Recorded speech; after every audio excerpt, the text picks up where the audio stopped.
É o seguinte, a minha mãe convenceu todo mundo que eu morri, só que eu não morri. Como que ela conseguiu convencer todo mundo e por que que isso tá acontecendo? Será que você pode me ajudar? Essa é exatamente a premissa da primeira creepypasta que eu vou contar aqui pra vocês. Sim, estamos em mais uma coletânea de histórias curtas que eu separei. Algumas são do NoSleep, algumas são escritas por vocês lá da comunidade. De qualquer forma, os links estarão aqui todos na descrição do vídeo. Enfim, se você tá curioso pra saber o desfecho da primeira história e das demais histórias, assista o vídeo até o final. Antes do vídeo começar, não esquece do like, se inscreve no canal, ativa o sininho e compartilha esse vídeo com aquele seu amigo que adora ouvir histórias de terror.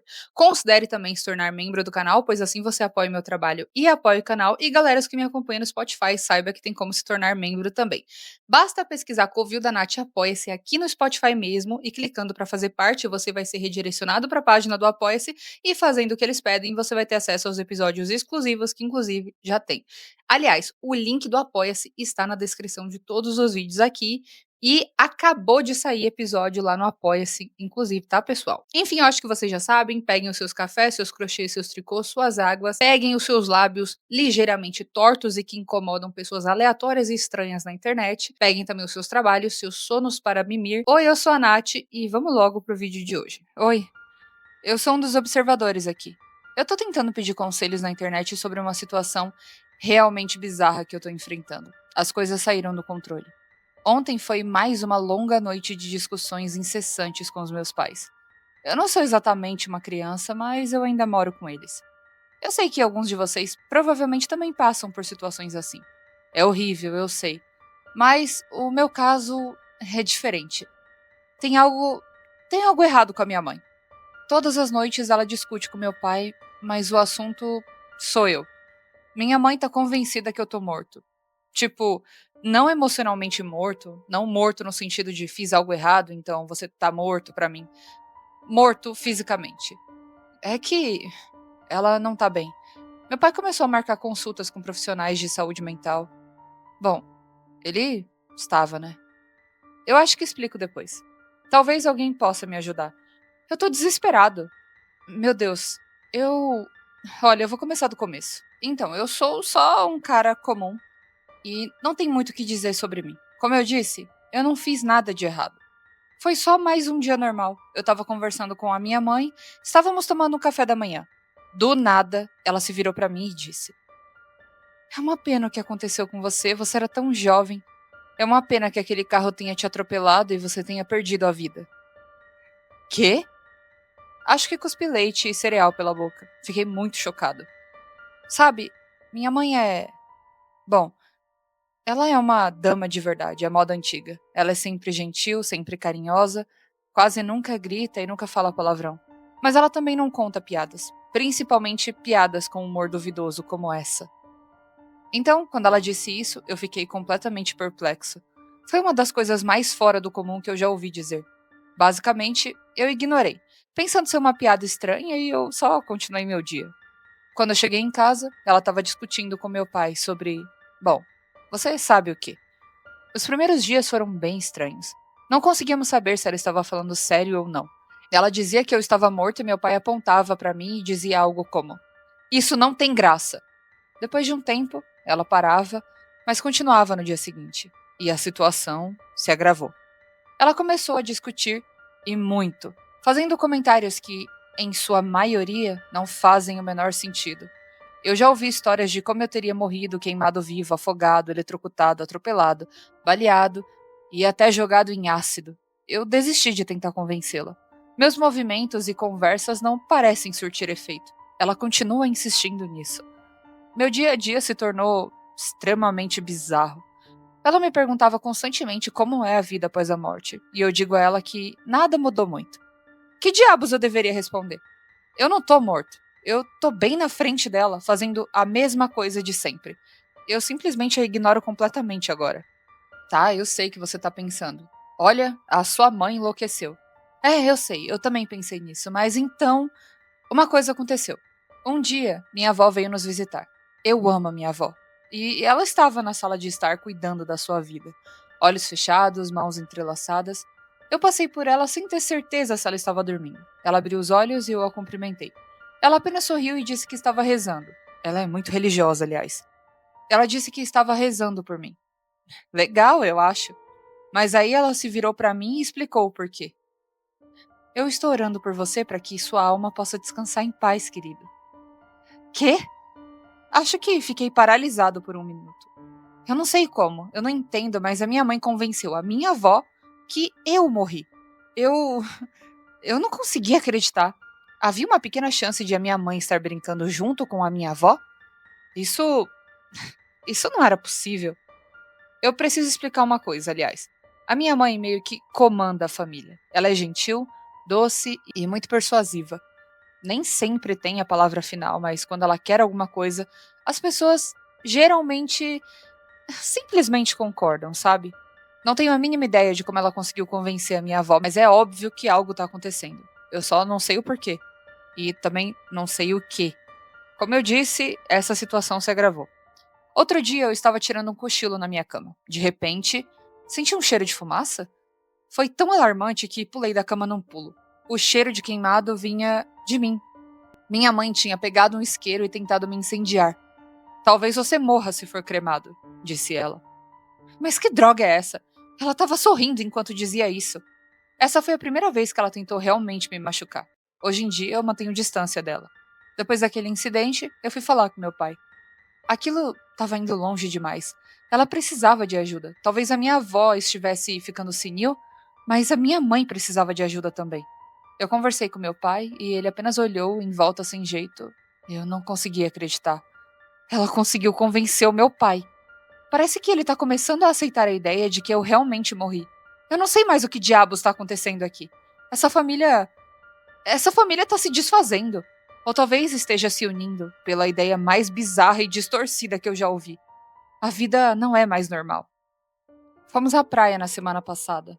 Foi a última vez que eu tentei fazer algo normal com a minha família. Eu acabei adormecendo enrolado na toalha. Quando acordei, minha mãe estava em cima de mim sorrindo. Ela havia enterrado metade do meu corpo na areia. Eu mal conseguia me mexer. Eu gritei e me afastei bruscamente. A areia parecia áspera contra minha pele e pesada, dificultando meus movimentos. Mas foi justamente antes de parecer pedra sólida que consegui me desvencilhar e me distanciar dela. Acho que ela estava, sei lá, tentando me enterrar vivo. Eu gritei tanto com ela, a praia inteira estava olhando para nós. Gritei por causa dessa piada de mau gosto, por causa dessa ideia maldita que ela tem que eu tô morto. Eu não aguentava mais. Eu acho que nunca fiquei tão bravo na minha vida. Ela apenas olhou para mim em silêncio com um pequeno sorriso no rosto e disse: Os mortos não devem gritar. Droga, em que enrascada eu me meti? Mas não para por aí. Só tá piorando. Ela conseguiu convencer as pessoas da minha escola. Meus amigos, meus professores, ninguém mais presta atenção em mim. Quando eu levanto a mão para fazer uma pergunta, o professor só me ignora. Uma vez ela disse: Mortos não podem fazer perguntas. É surreal. Meus amigos fingem que eu não tô aqui. Minha família não cozinha mais para mim. Eu sou um estranho na minha própria casa, um fantasma vagando por aí. Outro dia eu ouvi mexendo no celular. Ela me chamou. Olha só isso, Chris. Eu fui verificar. Eu tô muito apreensiva em relação a ela ultimamente. Nosso relacionamento praticamente não existe mais. E vai continuar assim até que ela receba ajuda médica. Eram caixões. Ela estava olhando para malditos caixões. Você vai ficar bem em um deles. É difícil expressar em palavras. A sensação de alguém que você ama falando casualmente sobre a sua morte, de que isso é intencional. Não, isso não tá certo. E todos estão começando a ficar do lado dela. Essa situação tá me afetando demais psicologicamente. Eu tô me preparando pra sair dessa cidade e ir pra algum lugar. Qualquer um. Eu só. Eu só tenho que ir embora. Eu tô escrevendo isso pra perguntar se alguém já passou por algo semelhante. Eu sei que existem pessoas com problemas de saúde mental, mas conseguir convencer praticamente toda a minha família e todos ao meu redor? Será que isso é algum tipo de psicose coletiva? Se alguém já passou por isso, por favor, me avisa. Eu tô arrumando as minhas malas pra ir embora. Eu preciso de um tempo. Preciso sair daqui primeiro, depois eu resolvo essa bagunça. Eu não consigo lidar com a minha mãe escolhendo fluidos de embalsamento pra usar em mim. Eu preciso ir embora antes que eu faça algo drástico. Acho que me arrependerei. Calma, atualização. Eu tava sozinho em casa, mas meus pais acabaram de chegar. Eles vieram em uma van? Eu não entendi muito bem. Nós nem temos uma van. Que droga é essa? O que tá acontecendo? Tem umas 10 pessoas com eles. Eu não. O que tá acontecendo? O que é isso? Todos eles estão carregando paz? Eu não sei o que eu faria no lugar do Chris. Na real, eu sei sim, eu choraria em posição fetal copiosamente e de forma totalmente desesperada. Depois eu ia pegar os meus panos de bunda e ia fugir, entendeu? Enfim, eu fiquei curiosa quanto a essa creepypasta. Será que foi um surto coletivo que as pessoas tiveram? Como que essa mulher conseguiu convencer todo mundo que o Chris estava morto? A próxima história se chama Meu Namorado Morreu há 7 meses e agora eu estou grávida, e foi escrito por um de vocês lá da comunidade. Eu sei como isso soa. Se alguém me contasse essa história, eu também não acreditaria. Aliás, até hoje tem dias em que eu tento encontrar uma explicação racional para tudo isso, mas eu nunca consigo. O meu nome não importa e muito menos a cidade. O que importa é que, 7 meses atrás, meu namorado morreu. Tínhamos discutido alguns dias antes. Não foi uma briga de despedida. Casais discutem, acontece. Não nos falávamos havia quase uma semana quando ele sofreu o acidente. Eu recebi a notícia numa manhã de terça-feira. Lembro-me do telefone tocando, lembro-me da voz do irmão dele, lembro-me de sentir minhas pernas fraquejarem e lembro-me de pensar que não podia ser verdade porque eu ainda estava com raiva dele. Eu não tinha me despedido. Fui ao velório, vi o corpo, toquei sua mão fria dentro do caixão, assisti ao enterro e vi o caixão desaparecer na terra. Não havia dúvida de que ele morreu. E eu estava lá. Nas semanas seguintes, a minha vida se tornou um inferno. Eu chorava todos os dias. Não realizei nenhum ritual, não procurei nenhum médium, não consultei nenhum sensitivo, não tentei invocar espíritos, nada disso. Tudo o que eu fiz foi rezar.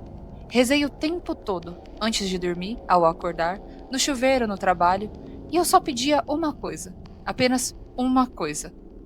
Por favor, Deus, deixe-me vê-lo mais uma vez. Era só isso e nada mais. Então os sonhos começaram. No início era simples. Sonhei que ele estava sentado ao meu lado em um banco do parque, que estávamos caminhando juntos, que estávamos conversando.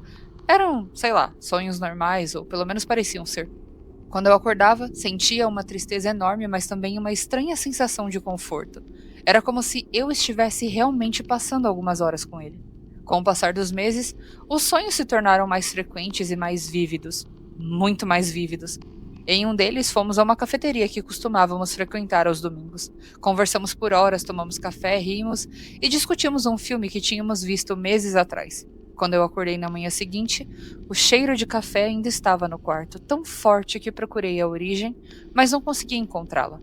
Em outra ocasião, sonhei que ele estava me abraçando e quando acordei, ainda conseguia sentir o calor dos seus braços ao meu redor. Eu sei que parece loucura, mas era exatamente assim. Os sonhos deixaram de parecer sonhos e passaram a parecer memórias. Com o tempo, comecei a viver duas vidas. A vida desperta, onde ele estava morto, e a vida adormecida, onde ainda estávamos juntos. Nos meus sonhos, caminhávamos, conversávamos, íamos no cinema, jantávamos. Era como se o acidente nunca tivesse acontecido. E a cada noite, tudo parecia mais sólido, mais real, mais físico. Até que eu cheguei num ponto em que eu não conseguia mais saber onde o sonho terminava e a realidade começava. Então aconteceu. Há 3 meses, eu comecei a sentir náuseas. Achei que fosse só estresse, depois vieram as tonturas e o cansaço. Uma amiga sugeriu que eu fizesse um teste de gravidez e eu ri. Literalmente ri. Porque não fazia sentido nenhum. Eu não estava saindo com ninguém. Depois da morte dele, eu não consegui me envolver com mais ninguém. Nem uma vez sequer. Nem mesmo beijar alguém.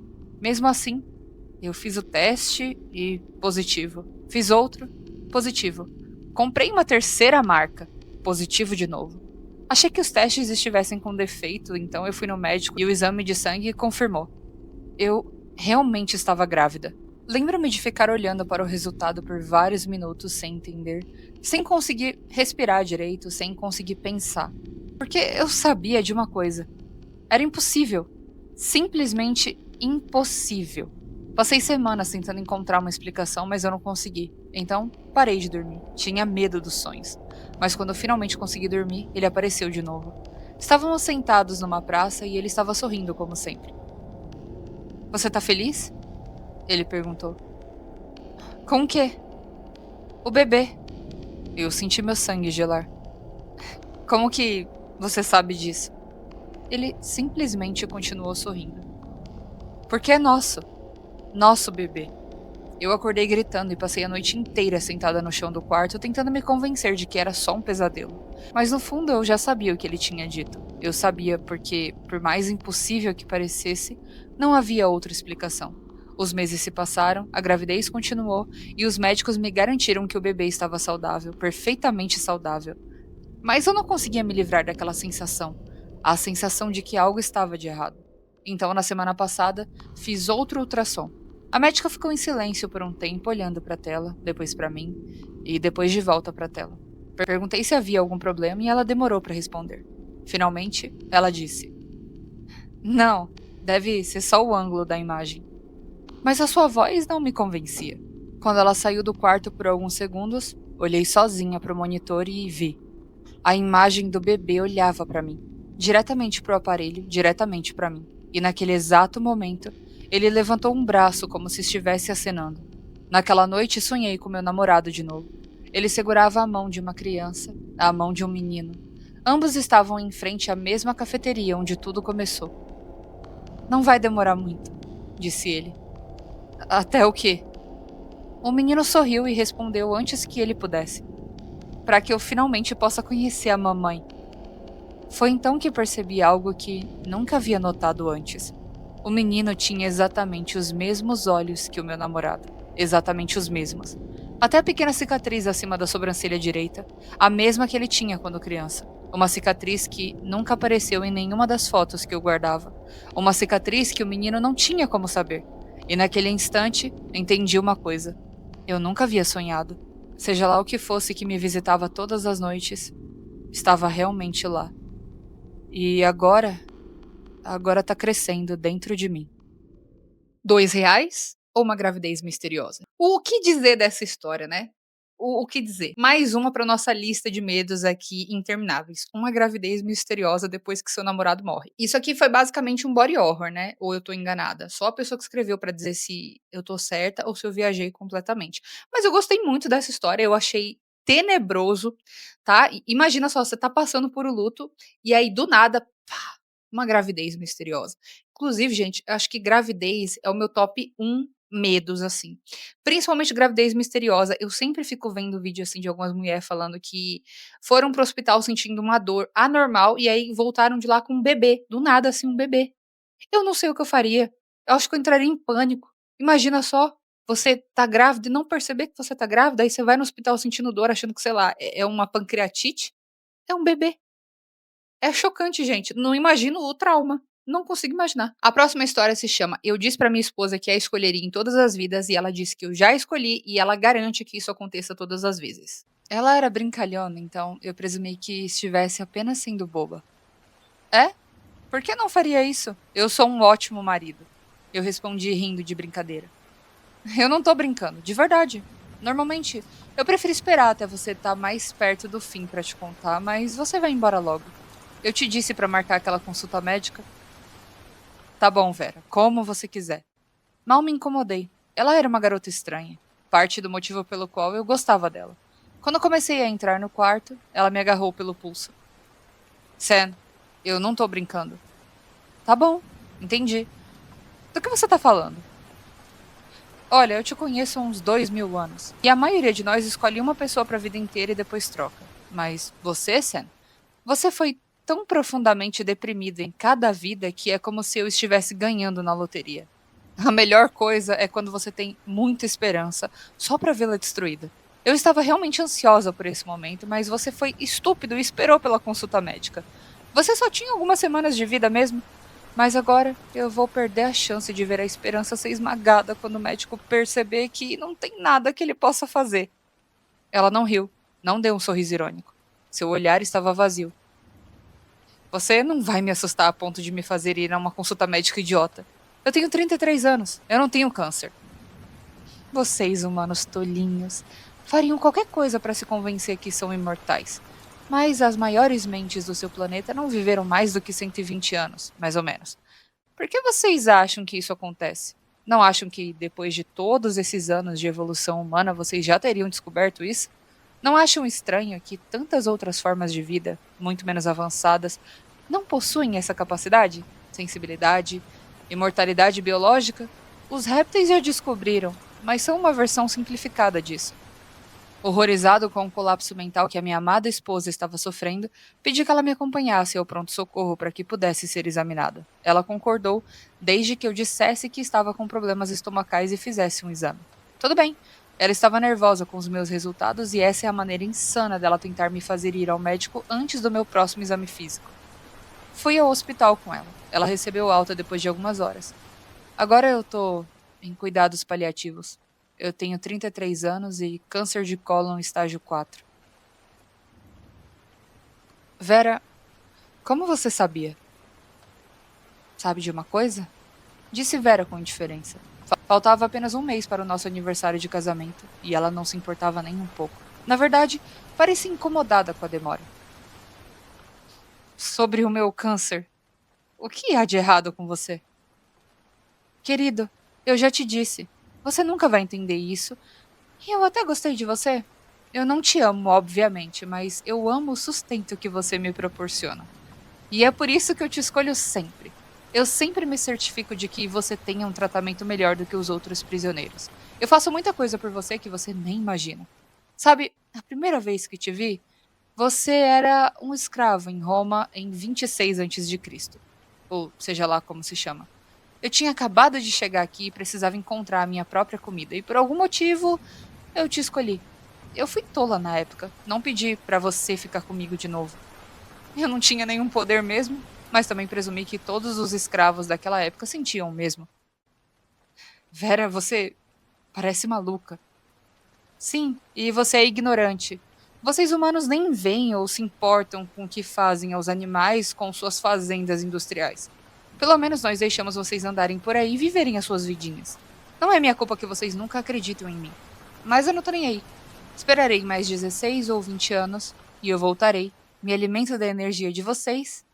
O que eu gosto em você, o que eu gosto em vocês, porém, é a ingenuidade.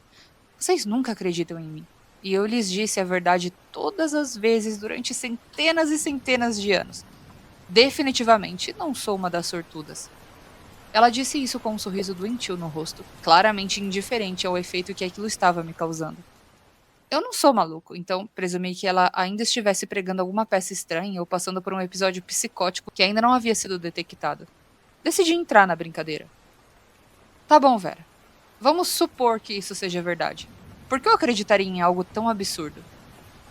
Bom, eu já fiz isso antes e você normalmente morre logo depois. Mas eu meio que quero acelerar esse processo porque eu tô ficando com fome. Os humanos acham que nos alimentamos de toda a Terra. O que seria bom, mas não é um luxo que a minha espécie tem.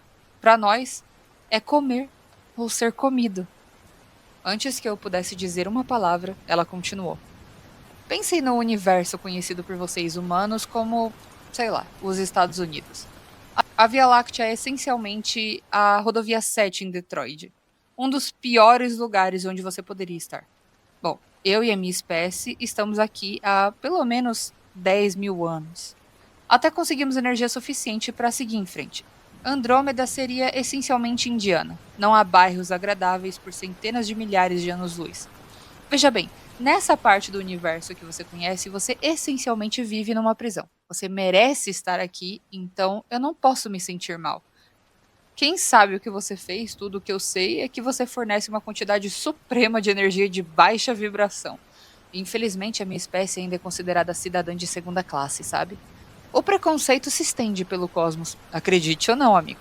Enfim, é por isso que você e todos os seres humanos na Terra estão aqui. E vocês, idiotas, escolhem ir para a luz, mesmo depois de eu lhes dizer tudo isso.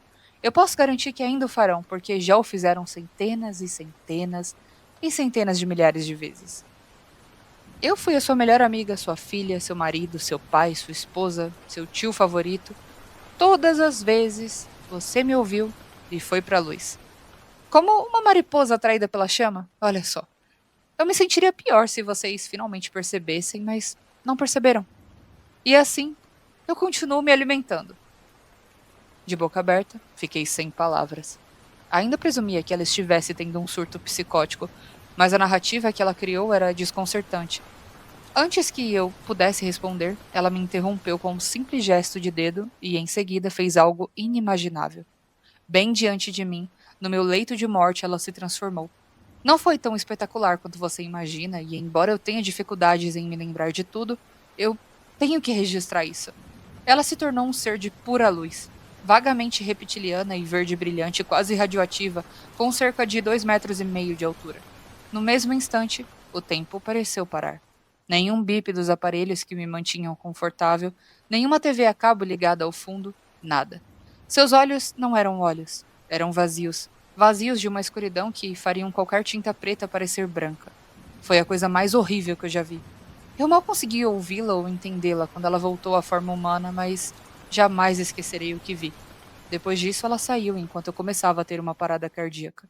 Uma multidão de médicos e enfermeiros entrou correndo pedindo uma maca para me ajudar ou algo do tipo, e de repente eu estava na escuridão total. Nem perto da escuridão dos olhos dela, mas uma escuridão que eu nunca tinha visto na Terra. Vi uma luz distante e Vera estava lá para me guiar. Está tudo bem, Sam. Está na hora de você ir. Vá em direção à luz. Parei e pensei por um minuto. Então contei a ela minha decisão. Eu não vou, Vera. Ou quem quer que você seja.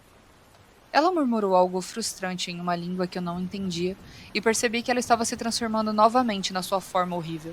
De repente, acordei na minha cama do hospital. Perguntei ao médico onde estava minha esposa e ele disse que ela ainda não tinha vindo me visitar, que continuava na ala psiquiátrica no andar de baixo. Será que alguma coisa que eu vi foi real? Será que tudo isso é real? Eu quero acreditar que tá tudo na minha cabeça e que a quimioterapia e os remédios estão fazendo efeito. Qualquer coisa para culpar minhas ilusões mentais antes de aceitar o que ela disse. É por isso que eu precisava contar isso para você. Quanto mais eu penso nisso, mais eu acho que foi um sonho provocado pelo meu medo da morte. A única coisa que me aterroriza é quando a enfermeira entra para trocar os cubos de gelo. Parece que você vomitou algo assim. Comeu alguma cobra ultimamente? Disse ela com uma risada descontraída. Hã? Não? Por quê? Bom, eu sou a Georgia, então não é incomum. Eu só nunca vi uma cobra trocar de pele em um lugar tão público aqui em New Hampshire. Quando ela apontou a xícara na minha direção, eu soltei um suspiro de espanto, porque sei que não existem cobras verde brilhantes em New Hampshire. Imagina só você viver uma vida inteira com uma pessoa e aí no final da sua vida você descobre que foi feito de otário. Eu choraria, entendeu? Como vocês puderam perceber, 99% das minhas reações é chorar, porque sim, gente, eu sou uma pessoa que eu choro, assim. Choro de tristeza, choro de raiva, choro de felicidade, choro vendo filme triste, choro lendo livros tristes. Eu acho que chorar faz bem, lava a alma. Acho que as pessoas deveriam chorar mais, mas a minha reação aqui realmente seria apenas chorar. Por quê? Porque a minha vida ia estar se esvaindo, eu ia reencarnar de novo, eu ia esquecer e eu ia ficar de novo com essa pessoa amaldiçoada. E isso aí é o inferno. Isso é definição clara de inferno. Bom, a próxima história se chama Aqueles que se lembram. Se lembram do Guê? A gente vai descobrir. E foi escrito por um de vocês lá na comunidade também, viu? Um dia você acorda e tem a sensação de esquecer alguma coisa. Tudo parece o mesmo, mas algo falta. Comigo, eu acordei como sempre, e quando me visto, as roupas estão em seu devido lugar. No café da manhã, os pratos, talheres, panelas e utensílios também, nenhum faltando. A sala está igual aos outros cômodos, porém as fotos chamam a atenção. Eu não lembro de ter tantas fotos somente minhas, porém as poses fazem parecer que tem alguém faltando. Até na foto do último Natal em família havia um vazio notável no centro da imagem. Devo devo estar paranoico. É melhor esquecer isso. Mas de relance no espelho parece que tem alguém no espaço vazio das fotos. Porém, quando eu checo, elas voltam ao normal. O dia segue e a curiosidade passa. Tem um dia em que a simples sensação de estar esquecendo algo é mais forte que o normal. Mas conferindo o calendário, vejo que hoje não tem nada demais. Tomado por dúvidas, procuro descobrir o que era. Procuro na internet, até acho um fórum de pessoas com sintomas parecidos com os meus. Os médicos neurologistas diziam que não havia nada de errado. Psicólogos e psiquiatras tentaram me retirar desse estado paranoico, mas nenhum remédio ou tratamento fazia qualquer diferença para mim. Minhas relações se desfazem, pessoas próximas se afastam, a ponto de ser obrigado a receber uma licença por saúde mental do emprego. Após os mais diversos métodos falharem, decidi voltar ao fórum que me recomendou a visita aos médicos. Porém, resolvi entrar naqueles mais focados em assuntos conspiratórios e paranormais. E lá eu encontrei uma resposta tão absurda que, ao ver pela primeira vez, tomei como alguma história de terror inventada para ser disseminada, e com o passar dos dias, os detalhes pareciam muito semelhantes aos meus. Não em detalhes, mas no como e porquê. Em uma das minhas folgas, eu decidi entrar em contato com os outros membros do fórum e até que fui recebido de forma amigável, afinal, muitos ali partilhavam da mesma sensação que eu tinha. Mais de um mês após começarmos a conversar, me convidaram para um fórum privado em que compartilhavam informações, fotos e qualquer objeto ou dado que trazem à tona essa sensação de algo faltando. Alguns que entendiam de artes gráficas analisavam as fotos, vídeos e áudios que mandavam, enquanto aqueles com conhecimento em informática utilizavam programas cada vez mais especializados. Decidi me fazer útil e tomei para mim a responsabilidade de analisar os documentos compartilhados. Afinal, minha faculdade de arquivologia e a experiência com pesquisa me tornavam minimamente capaz de fazer algo do tipo. Tive a oportunidade de conhecer pessoalmente um dos outros usuários, um professor de fotografia que morava em uma cidade a algumas horas daqui. Ele trouxe alguns documentos para eu analisar e decidi entregar as minhas fotos que estavam na minha sala de estar, já que ele é o doutor em análise forense de imagens. E então, menos de uma semana depois, eu recebi uma ligação. Aparentemente, ele descobriu algo muito interessante comparando as fotos de ambos. Ele testou algum processo químico com prata, mas deixou para explicar quando eu fosse visitar. Nós marcamos para o dia seguinte na casa dele, já que a sala escura e o laboratório dele ficam lá. Mesmo sem dar detalhes, a clara excitação dele com essa descoberta me deixou intrigado com as possibilidades. Eu decidi ir por volta das 10. Assim daria para presenciar a grande descoberta e ainda almoçar com companhia. Eu mandei uma mensagem avisando que estava saindo. A viagem de carro foi tranquila, mas isso só porque meu sinal é péssimo na estrada. Quando eu cheguei à cidade, fui a um posto de gasolina para abastecer e vi uma enxurrada de mensagens dizendo para eu não ir e que alguém estava seguindo ele. Mas eu não ia deixar o meu amigo mais próximo, que entende o meu sofrimento, passar por um perigo sozinho. Ainda mais com a possibilidade de que seja mais um sintoma do distúrbio que nos aflige. Eu saí do posto com pressa e me dirigi à casa dele, que ficava nos subúrbios da cidade. Estacionei na frente da casa e corri em direção à porta escancarada. Quando entrei, perguntei-me o que eu fazia naquela casa estranha. O pessoal do fórum ia pirar com esse novo fato. Meio que por instinto, dei alguns passos em direção ao que parecia ser a sala de estar. De dentro emanava um som de mastigação, de dentes rasgando carne contra todos os meus instintos. Me aproximei e, no meio de uma poça de sangue com diversas fotos espalhadas pelo chão, havia um homem debruçado sobre o outro mastigando o que parecia ser um coração humano. Quando me viu, o homem saltou em minha direção com movimentos animalescos. Mal tive tempo para recuar e ele já estava sobre mim. Olhei de relance e, mesmo tendo a minha carne rasgada e sangue tomando conta da minha boca, meus momentos finais passaram como se fosse uma eternidade. Vi uma foto com a minha mulher, ambos sorrindo enquanto ela mostrava um anel, mas ver aquele sorriso despertou em minha mente um nome, um rosto e memórias.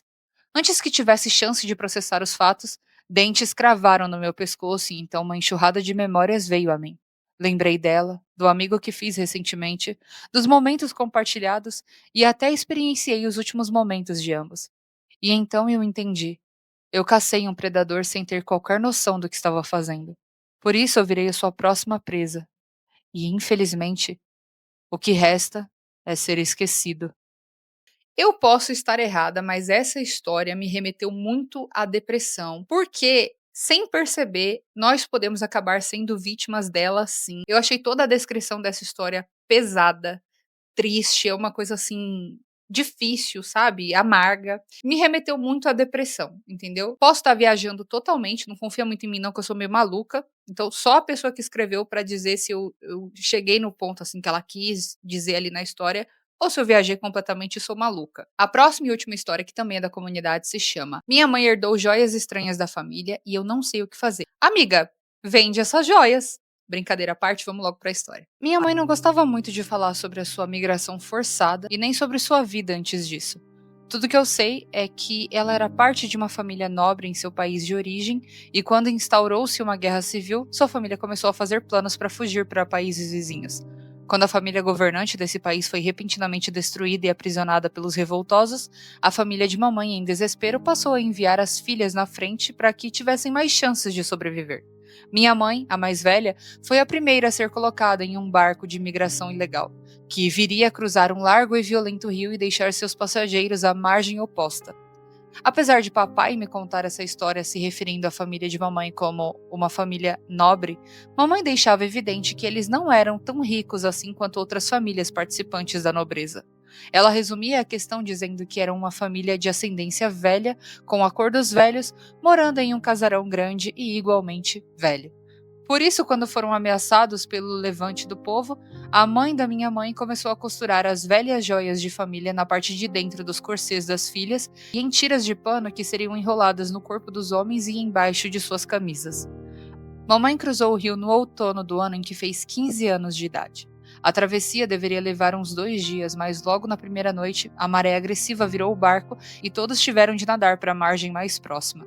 Estava frio e com um nevoeiro denso cobrindo tanto o rio quanto o chão da floresta onde foram parar. Como disse, ela não entrava em muitos detalhes, mas papai me contou que ela detestava a água exatamente pelo pavor de afundar como naquele momento, em que as roupas molhadas, o frio e o peso de suas joias a puxavam para baixo enquanto ela lutava para manter a cabeça sobre a água até alcançar a terra firme. Metade das pessoas que estavam com ela não conseguiam chegar à margem, e mais da metade das que conseguiram não aguentaram até o nascer do sol. Mamãe alcançou a alvorada graças a um dos seus companheiros de travessia, que tinha um utensílio especial de fazer fogo que ele usou para acender uma fogueira. Os galhos e folhas estavam molhadas e a demora da chama pegar fez com que alguns se afastassem do rebanho. Na quinta ou sexta tentativa do rapaz, enfim, um montinho de folhas acendeu e, com uma paciência quase impossível nesses termos, eles foram aumentando a fogueira até ter um tamanho mais adequado para aquecer mais de uma pessoa.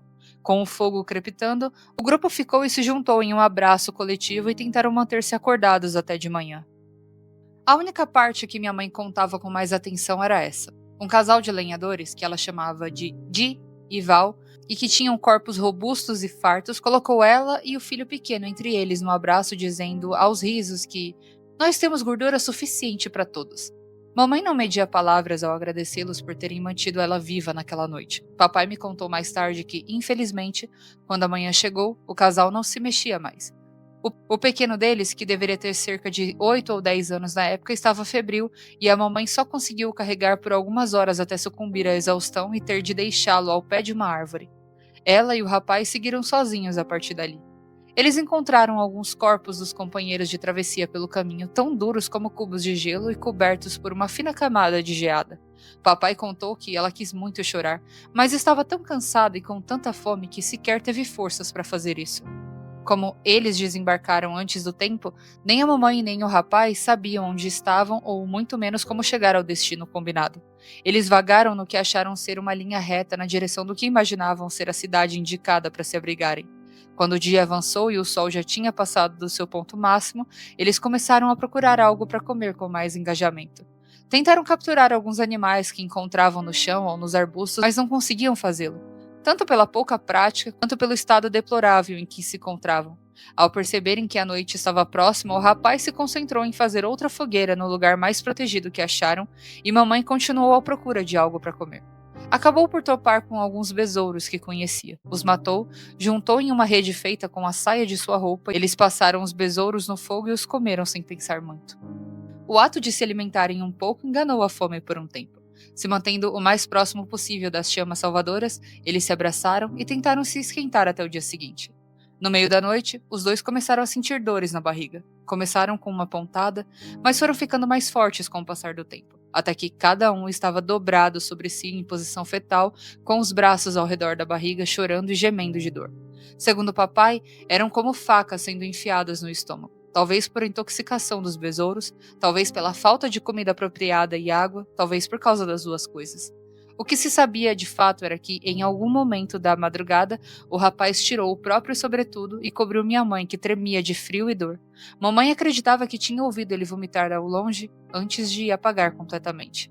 Ela acordou na manhã seguinte tão próxima aos restos cinzentos da fogueira que suas roupas estavam chamuscadas. Ela percebeu que estava enrolada em mais de uma camada de roupa que não era dela. Ao olhar em volta, viu que estava sozinha. Ela nunca mais encontrou o rapaz depois disso. Mamãe sequer pôde processar aquilo naquele momento. Esgotada, com um pouco de dor no estômago ainda e muita dor pelo corpo, ela se levantou, vestiu o sobretudo e continuou a caminhar na direção que achava ser a certa. Durante o trajeto, ela pensou diversas vezes só em se deitar ali mesmo e dormir. As únicas coisas que se passaram em sua cabeça eram o cansaço, a fome e a necessidade de dar mais um passo. Em algum ponto, ela até esqueceu o porquê de todo aquele esforço, mas continuou dando um passo em frente ao outro mecanicamente, como se estivesse programada para fazer aquilo sob qualquer circunstância. Por isso, quando ela levantou a cabeça para respirar fundo e se deparou com um risco de fumaça no céu, ela quase levou um susto. Arregalou os olhos e piscou várias vezes seguidas para ter certeza que não era um cisco na córnea ou a projeção de sua imaginação. Ao focar de volta o olhar, a fumaça continuava subindo e desaparecendo contra as nuvens cinzentas. Era real. Mamãe não sabia como ela ainda conseguia correr, mas o fez, dando um passo desesperado na frente do outro rumo à fumaça da esperança. A poucos metros de alcançar um muro de pedras baixo, ela parou, sua mente voltando a raciocinar com certa clareza. Além do muro, uma estrada de terra abria caminho para um conjunto de casas espaçadas até onde podia ver. Ela então recuou para trás de uma árvore, tirou o corset, o embrulhando no grosso sobretudo, andou até o muro e o pulou. Ela bateu na porta das primeiras casas que viu, mas ninguém atendeu. Então continuou andando estrada abaixo até alcançar o que parecia ser o centro de um vilarejo. As casas eram de madeira e de pedras e tinham uma arquitetura brevemente familiar, embora destoasse muito do que para ela era comum. Algumas pessoas saíam e entravam nas casas que agora ficavam mais perto umas das outras e todos a olhavam com um semblante confuso. Papai me contou que mamãe descreveu o povo desse lugar como seres humanos um pouco estranhos, mas ele atribuiu isso à diferença étnica por um bom tempo. Mesmo assim, ele ressaltava o que mamãe havia passado para ele. Eram pessoas altas, muito magras, com olhos esbugalhados, mãos compridas, roupas gastas e a pele tão branca que se aproximava do cinza ou amarelo, mesmo que a maioria parecesse estar coberta por terra da floresta e suor. Ela tentou sorrir um pouco para alguns deles, mas a resposta mais comum que recebia era uma expressão ainda mais fechada e alguns passos para longe.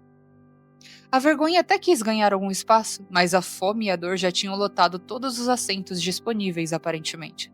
Mamãe tomou coragem e alcançou uma mulher que entrava em uma casa próxima colocando uma criança para dentro. Ela segurou o ombro da mulher pedindo licença e começando a formular um pedido de ajuda, mas a mulher a empurrou antes que tivesse a chance e ela caiu sentada no chão com uma nova pontada de dor percorrendo no seu corpo.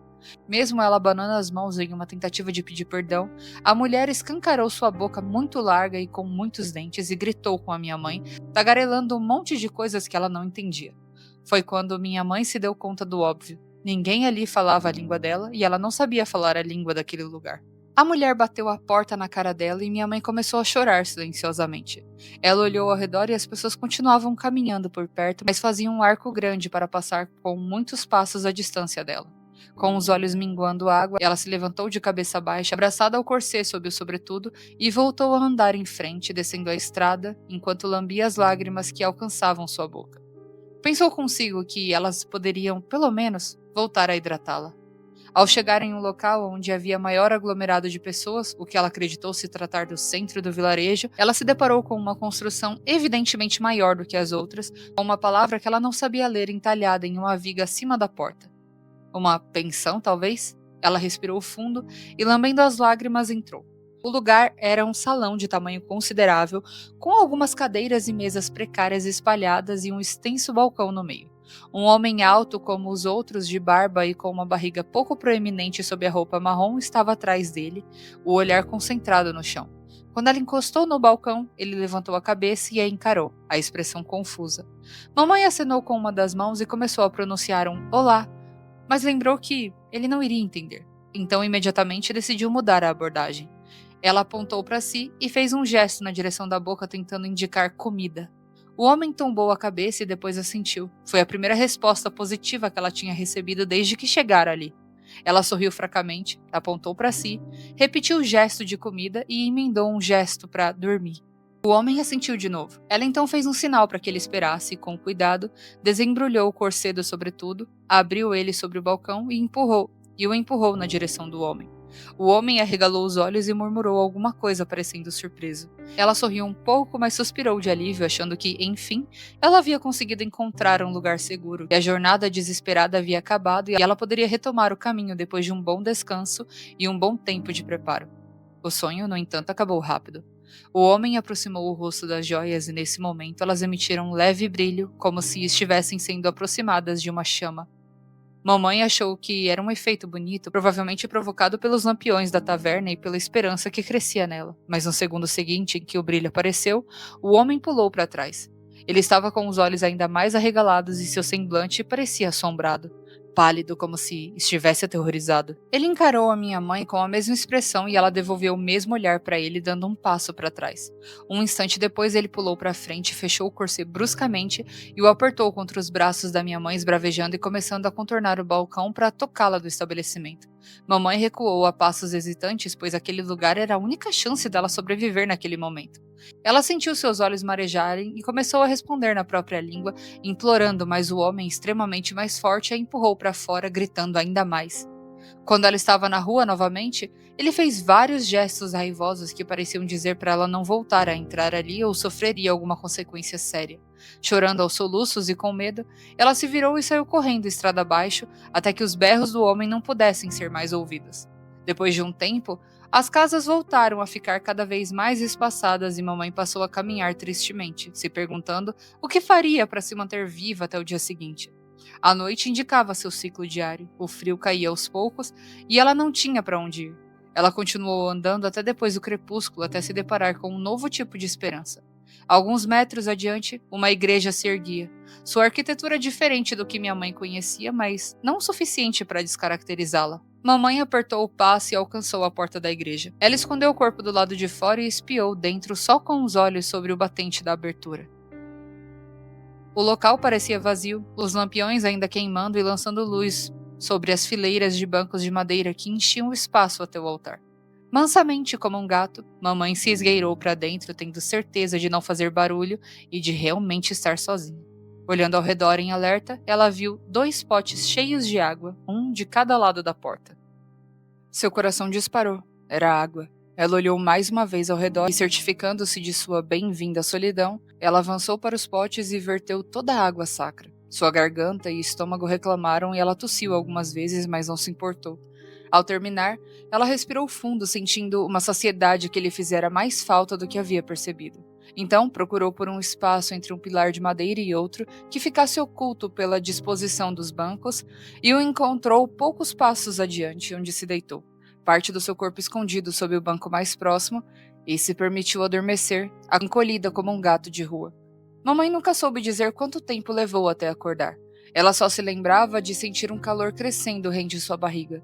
No começo, era até aconchegante, mas quando ela percebeu, parecia uma panela quente embrulhada em seu sobretudo. Ela se desenrolou ainda sonolenta, tentando se afastar da panela, até se lembrar que não tinha uma panela e esfregar os olhos para olhar com mais atenção.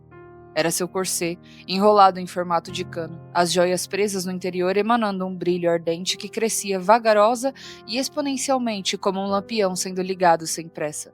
Mamãe encarou aquilo, seu cérebro desnutrido e cansado tentando entender o que estava acontecendo. Antes de conseguir chegar a qualquer conclusão, ela se sentiu sendo içada para cima pelos ombros, sendo obrigada a ficar sobre os calcanhares novamente. Ao erguer a cabeça, se deparou com o rosto de um homem jovem muito parecido com os das outras pessoas do povoado. A expressão enraivecida, as mãos chacoalhando violentamente os ombros dela e a boca despejando uma torrente de frases que ela não conhecia. Em dado momento, o homem olhou ao redor e se deteve ao prender os olhos no corset que começava a cheirar tecido queimado. Ficou alguns instantes encarando o brilho com o semblante paralisado e os olhos arregalados. Mamãe esperou atônita pelo desfecho, notando rapidamente o traje formal que ele usava, o que provavelmente o designaria como padre ou algo assim. Depois de talvez 1 minuto inteiro de relapso, o homem se abaixou, pegou o corset por uma das pontas e empurrou contra o peito da minha mãe. Ela sentiu o calor imediato e tentou se afastar instintivamente, mas o homem o segurou novamente contra ela e começou a empurrá-la para fora, repetindo a mesma palavra com a voz trêmula.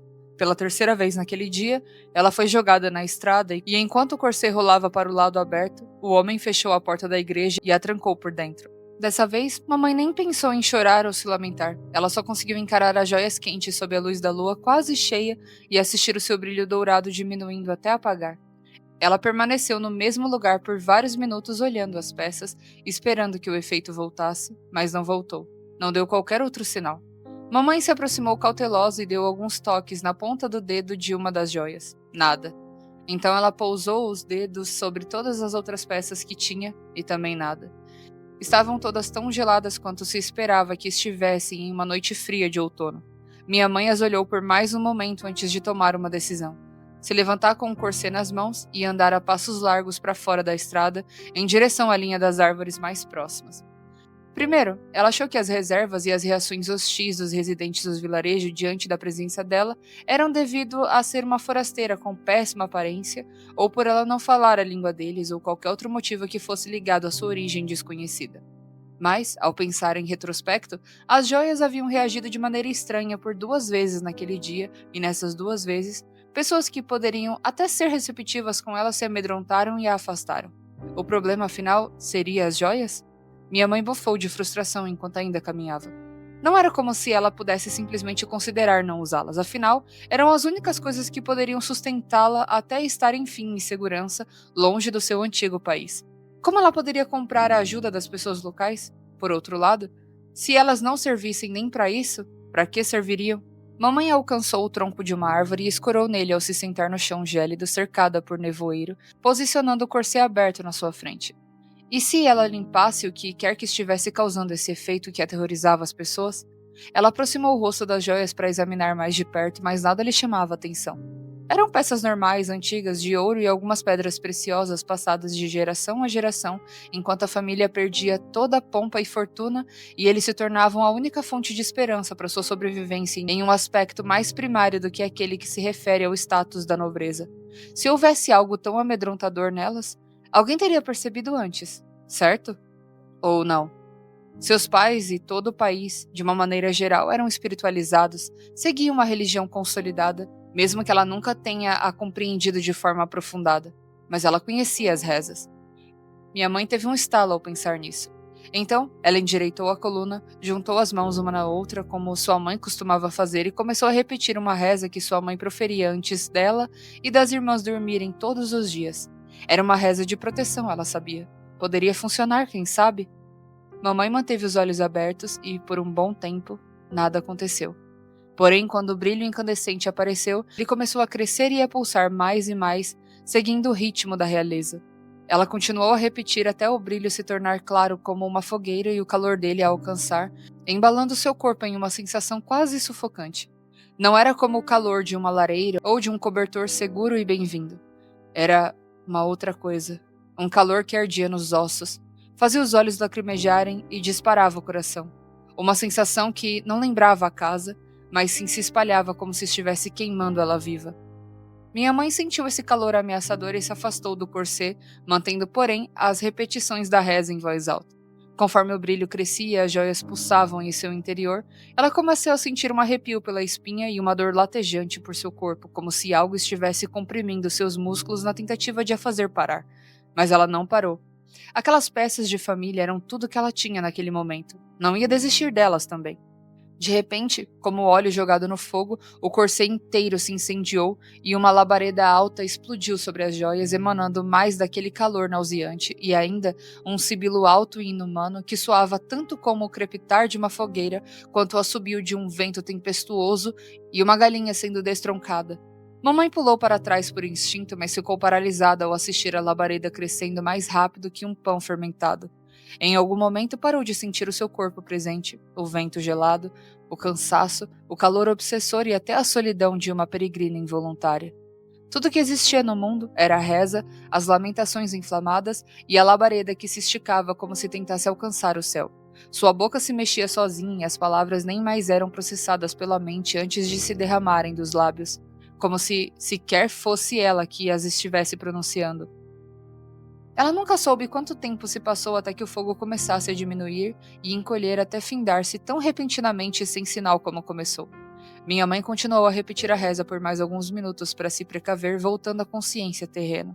Quando mais nada aconteceu, ela esticou a mão, tocou nas joias de novo e estavam frias e inertes, como deveriam ser.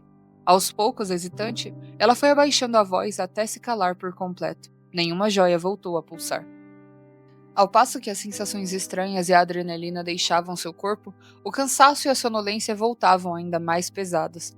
Ela teria adormecido sem resistência se um raio de sol não tivesse se lançado bem sobre seus olhos, a cegando por um instante e a fazendo-se mexer. Ao reconhecer o começo da manhã, ela soube que precisava retornar para o caminho. Nenhum dos moradores daquele povoado iria lhe dar abrigo naquele ponto, ela pensou. Então, colocando um pé na frente do outro mecanicamente, ela continuou descendo a estrada. O calor aconchegante que o sol lançou sobre ela naquele dia lembrou do abraço de sua mãe. Esse era o calor normal que as coisas deveriam ter e não aquele que penetrava sua pele como pontas de lanças e castiga até seus ossos. O sol estava quase a pino quando mamãe avistou uma nova construção à beira da estrada.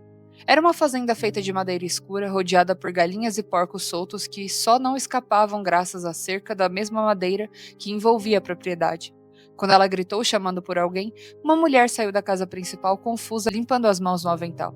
Ela perguntou algo em outra língua desconhecida, ao que minha mãe respondeu com os mesmos gestos com os quais falara com o homem da taverna, e, ao final, ergueu o corset aberto acima de sua cabeça, o que fez a mulher espremer os olhos, arregalar e depois entrar correndo, trazendo o marido consigo alguns minutos depois.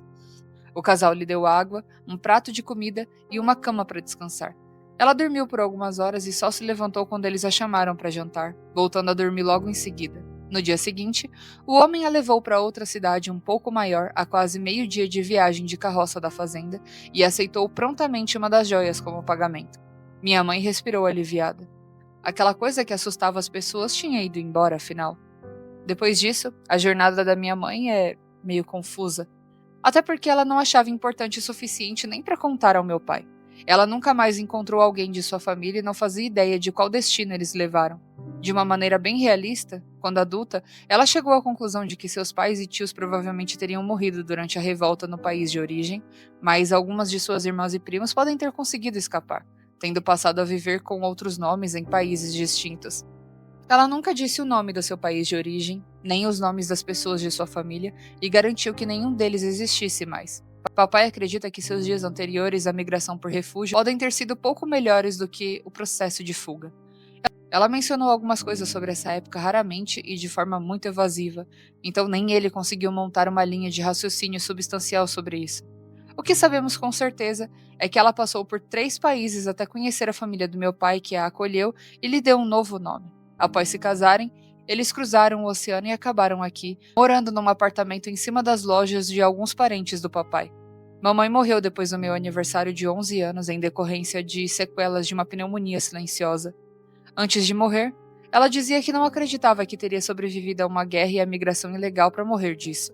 Perto do final, porém, ela tinha aceitado seu destino. Como prova disso, ela entregou a mim e ao meu pai a combinação do minúsculo cofre que guardava debaixo de sua cama, onde ela alegou estar as joias de família que sobraram. Papai só me contou a história inteira 1 ou 2 anos depois de ela ter falecido. Ele dizia que era uma coisa que não saía da cabeça dele, mas ele não gostava de pensar, pois o lembrava o quanto a minha mãe teve de lutar para chegar até ele e como a forma com que ela morreu não fazia justiça ao quanto ela se esforçou para viver. É uma visão com certa beleza, na minha opinião, mesmo que seja muito trágica, até para mim. Eu não pensava nessa história até algumas semanas atrás.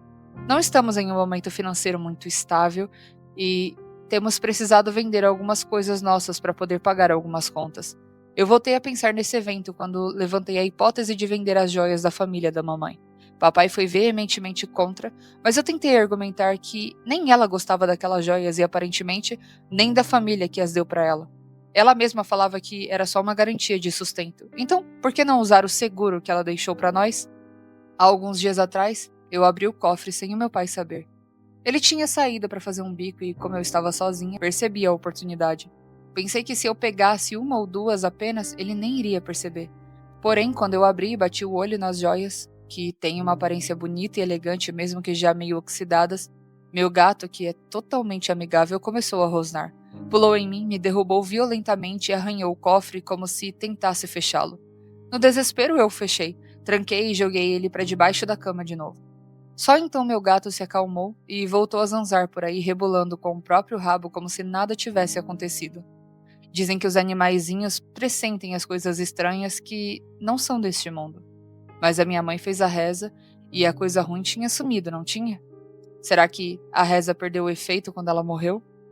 Estou confusa e com um certo grau de medo. Se não há algo ruim, por que meu gato ficou tão violento? E se há algo ruim, seria seguro manter em nossa casa debaixo da cama em que meu pai dorme todos os dias? Escrevi isso mais para colocar os pensamentos em ordem, mas continuo procurando por uma possível solução. Será que eu deveria proferir uma reza para ver o que acontece? Eu teria que pesquisar, pois eu não conheço nenhuma, mas eu poderia tentar. Se tiverem alguma ideia do que fazer, também aceito sugestões. Assinado, Úrsula.